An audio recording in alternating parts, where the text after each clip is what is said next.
you. So in my presentation we'll deal with patients as a future resource in health information technology. So doctors and patients are on the same line. Should I? Does it work? Oh, okay.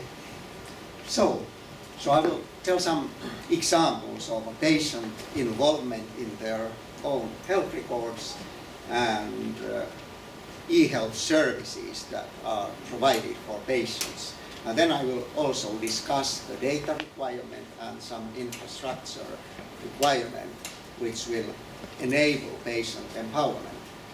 So, Internet is the most important source of health information already, according to many surveys in many countries. In Finland, the Finnish Medical Society established a comprehensive health library or health portal for patients 7 years ago. And the use of this resource has increased yearly so that, at the moment about 33 million. I think the microphone went off. Pardon? I don't think one can hear through the microphone. You just switch it off. Okay, is it better now? No. Now? It's not on. You can just put it down. Just put it down. My voice is Good enough. good enough. Thank you. Okay. So 33 million articles were opened from this portal in 1 year's time, and Finland has 5.3 million inhabitants, so that means that 6 articles were opened for every Finn during the last year. And the most used resource was what we call a medical handbook, which describes symptoms, examinations, self-care, and also prognosis of diseases, but images, lab test results, medicines handbook were also very useful.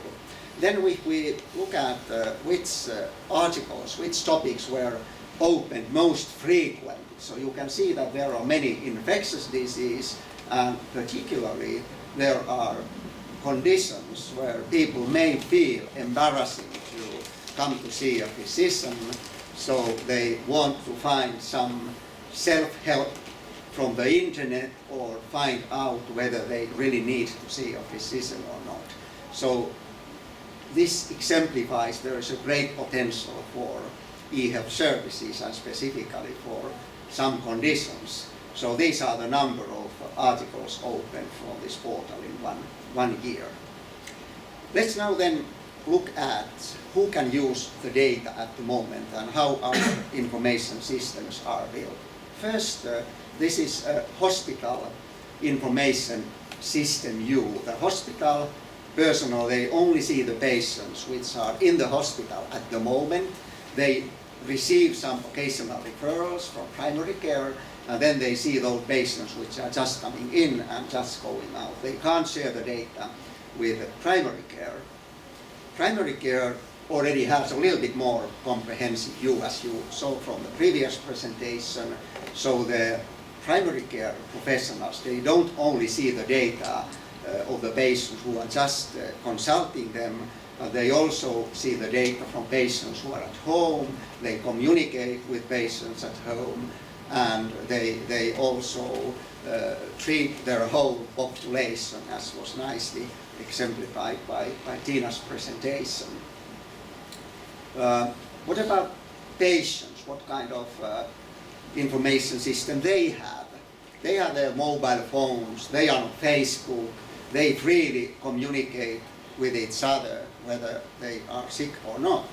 And what is most important, that patients also have established resources where they can share their experience with having a disease, they can get peer support without any professional involvement. You should look, for instance, at a website called Patients Like Me, where you can find many stories, and you will find many kinds of peer support. So, what's the future? We want to have data shared by everybody. We want the primary care professionals to see the data of their patients in the hospital. We want the hospital professionals to see data in primary care, but also to communicate with patients wherever they are. So communication and follow-up by professionals in primary care and secondary care, and also this patient peer support. Everything using and utilizing the same data. There are some good examples already. For instance, in Kaiser Permanente, they established a few years ago the My Health Manager. People have access to their own electronic health reports.